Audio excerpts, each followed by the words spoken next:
बिस्मिल्लाहिर्रहमानिर्रहीम बिस्मिल्लाहिर्रहमानिर्रहीम। Chief justice के इलेक्शन कमीशन को सख्त अहकामात और इलेक्शन कमीशन की सरजनश। फौरी तौर पर फ़ोन पर सदर साहब से रब्ता करें, उनसे फौरी तौर पर जाकर मिलें, उनसे मुशावरत करें, और अगर वो ना बुलाएं तो चीफ इलेक्शन कमिश्नर खुद जाकर उनका दरवाज़ा खटखटाएंगे। चीफ जस्टिस काजी फाइज ईसा साहब ने आइन शिकनों पर अदालती कहर नाजल कर दिया। Sikandar Sultan chief election commissioner पर RT6 का ख़तरा मंडलाने लगा। इलेक्शन कमीशन ने 11 फरवरी को इलेक्शन का ऐलान कर दिया, लेकिन इसके लिए जो ज़रूरी शिक थी उसको नज़रअंदाज किया गया। वो ज़रूरी शिक ये थी कि ये ऐलान सदर से मुशावरत के बाद होता है, जबकि चीफ इलेक्शन कमिश्नर ने बग़ैर मुशावरत के, बग़ैर मशवरा किए सदर जनाब डॉक्टर आरफ अलवी साहब से उन्होंने ऐलान कर दिया। तो इस पर चीफ जस्टिस जनाब काजी फाइज ईसा साहब ने सख्त नोटिस लिया है और उनको टगे टेंड करके रख दिया है।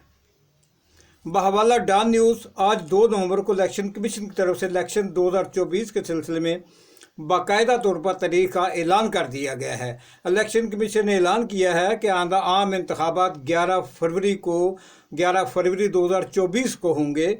30 नवंबर तक हल्का बंदी का काम मुकम्मल हो जाएगा और सुप्रीम कोर्ट ने इलेक्शन कमीशन को हदायत की है कि वो फ़ौरन सदर ममलकत से मिलें और इंतखाबात की तारीख पर मुशावरत का अमल मुकम्मल करें। इलेक्शन कमीशन ने भी हंगामी इजलास तलब कर लिया है। DG इलेक्शन कमीशन जो कि सुप्रीम कोर्ट से वापस आ गए थे, फौरी तौर पर वो सुप्रीम कोर्ट वापस पहुंच गए हैं। आइन के मुताबिक इलेक्शन की तारीख का तयन सदर करता है, इलेक्शन कमिश्नर ये ऐलान नहीं कर सकता। इलेक्शन कमीशन की सख्त खिंचाई और उसके सिलसिले में गुज़श्ता वाक़यात का जायज़ा पेश खिदमत है। ये बड़ा ज़रूरी है कि ये हालात कैसे हुए, 90 दिन में क्यों इलेक्शन के इनेकाद के लिए कोशिश ही नहीं की गई। जब सदर जनाब आरफ अलवी साहब ने इलेक्शन कमिश्नर को ख़त लिखा कि आप मेरे पास आएँ, ये उस वक्त की बात है जब कौमी असम्बली तहलील की गई थी। शहबाज शरीफ साहब ने कौमी असम्बली तहलील कर दी, तो वो एक ख़त जनाब डॉक्टर आरफ अलवी साहब ने चीफ इलेक्शन कमिश्नर को लिखा कि आप मेरे पास आएँ और आकर इलेक्शन की तारीख के बारे में मुझसे बामैनी मुज़ाकरात करें। चीफ इलेक्शन कमिश्नर उस वक्त हवाओं में उड़ रहे थे, उनकी गुड्डी बड़ी ऊपर चढ़ी हुई थी। उन्होंने सदर से मिलने से इनकार कर दिया। इसकी बजाय अमरीकी सफ़ीर और दूसरे गैर ज़रूरी लोगों से मिलते रहे, लेकिन जो कानून का तकाज़ा था, जो आइन का तकाज़ा था, वो पूरा नहीं किया। सदर से नहीं मिले। लॉ मिनिस्ट्री से उन्होंने मशवरा किया और सदर को जवाब दिया कि गो कि अब इलेक्शन एक्ट के अंदर तरमीम हो चुकी है, लिहाजा मेरा सदर पाकिस्तान से मुशावरत करना एक गैर ज़रूरी अमल होगा। लिहाजा उन्होंने सदर साहब को ख़त लिखा कि मैं आपसे मुशावरत नहीं करूंगा।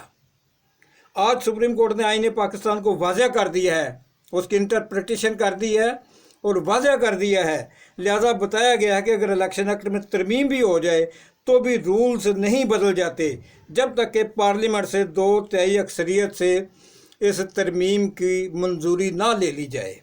कानून और ज़ाब्ते पहले वाले ही बहाल रहेंगे, जबकि कानून और रूल्स ये कहते हैं कि जब कौमी असम्बली तहलील हो जाए तो उसके बाद चीफ इलेक्शन कमिश्नर को फ़ौरन सदर पाकिस्तान से बामैनी मुज़ाकरात या मुशावरत करनी चाहिए ताकि आइंदा इलेक्शन की तारीख का तयन किया जा सके।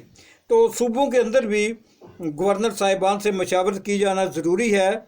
लिहाजा आज ये असूल भी तय कर लिया गया है, ये कानून बिल्कुल वाज़ह कर दिया गया है कि सुप्रीम कोर्ट ऑफ पाकिस्तान ये कह रही है कि इलेक्शन एक्ट के अंदर तरमीम हो जाने से ज़ाब्ते और कानून बदल नहीं जाते, बल्कि रूल एंड रेगुलेशन वही रहते हैं जब तक कि कौमी असम्बली 2/3 अक्सरियत से तरमीम के हक़ में फ़ैसला ना दे दे।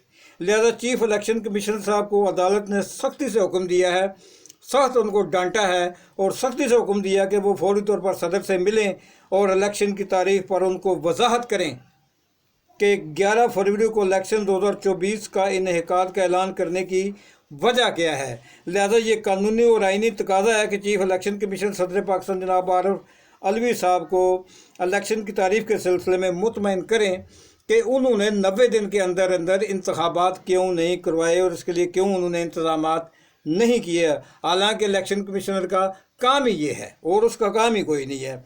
इसकी ठोस वजूहत के 90 दिन के अंदर इलेक्शन नहीं हुए, अदालत ने कहा इसकी ठोस वजूहत सदर पाकिस्तान को बताना होंगी। अगर चीफ इलेक्शन कमीशन सदर पाकिस्तान को मुतमईन करने में कामयाब ना हुए और आएँ बाएँ शाँ करके निकलने की कोशिश की तो फिर सदर पाकिस्तान तमाम हालात से अदालत को आगाह कर देंगे और वो अदालत को बता सकते हैं कि जिन बुनियादों पर इलेक्शन कमीशन ने इलेक्शन के इनेकाद से ताख़ीर की है वो वजूहत वैलिड नहीं हैं। ये जो वो नुक्ता है जहाँ से आर्टिकल 6 का तलवार जो है वो चीफ इलेक्शन कमीशन के साथ पर लटकना शुरू हो जाती है, वो एक बड़ी गंभीर सी सूरत हाल का शिकार हो सकते हैं। लिहाजा चीफ इलेक्शन कमिश्नर को हर सूरत में सदर पाकिस्तान को मुतमईन करना होगा। उधर चीफ जस्टिस पाकिस्तान जनाब काजी फाइज ईसा साहब ने आज की समाअत का हुक्मनामा लिखवाना शुरू कर दिया है और इलेक्शन कमीशन से कहा गया है कि जो तारीख तय हो उस तारीख को हर सूरत इलेक्शन करवाना होंगे। अटारनी जनरल ऑन बोर्ड रहें। काजी फाइज ईसा साहब ने इलेक्शन कमीशन को हुक्म दिया है कि फ़ोन करके सदर से टाइम लें और सदर ना बुलाएं तो ख़ुद जाकर उनका दरवाज़ा खटखटाएं। आपको आज हर कीमत पर सदर पाकिस्तान से मुशावरत करना होगी और आज ही इलेक्शन की तारीख का हतमी और आखिरी ऐलान करना होगा और जो आप ऐलान करेंगे फिर उसके ऊपर अमल दरामद करना भी आपकी ज़िम्मेदारी है और इसकी सूरत में आपको आपकी बचत हो सकती है, वरना फिर कानून अपना रास्ता देखेगा। तो ये वो सूरत हाल है जिसमें वो लोग जो बड़े बड़े अपने आप को समझते थे, लेकिन जब अदालत का डंडा चला तो ये सब लोग सीधे हो गए हैं। अब कोई चूँ चाँ किसी नहीं आ रही। अब इलेक्शन कमिश्नर ने फ़ौरन इजलास भी बुला लिया है, हंगामी इजलास बुला लिया है और वो फ़ौरन कह रहे हैं जी हाँ जी रब्ता करें जी सदर साहब से, उनसे मिलने की कोशिश करें जी, ताकि जो इलेक्शन कमिश्नर के सर के ऊपर तलवार लटक रही है आर्टिकल 6 की, किसी तरह उससे बचा जा सके। तो ये सूरत है, जो लोग बर वक्त सही इक़दाम और सही फ़ैसले नहीं करते, दूसरे लोगों की बातों में आ जाते हैं और अपने असल काम से हट जाते हैं, उनका अंजाम यही होता है। जिस तरह की डांट, जिस तरह की सरनश, जिस तरह की इनके साथ बेइज्जती आज चीफ इलेक्शन कमिश्नर की हुई है, वो तारीख़ में एक मिसाल की हैसियत रखेगी और आइंदा किसी को आइन से हट कर इक़दाम करने की जुर्रत नहीं होगी। मैं इजाज़त चाहता हूँ, काइंडली इस चैनल को सब्सक्राइब कर लें ताकि आपको ताज़ा तरीन मालूमात मिलती रहें। अस्सलाम वालेकुम।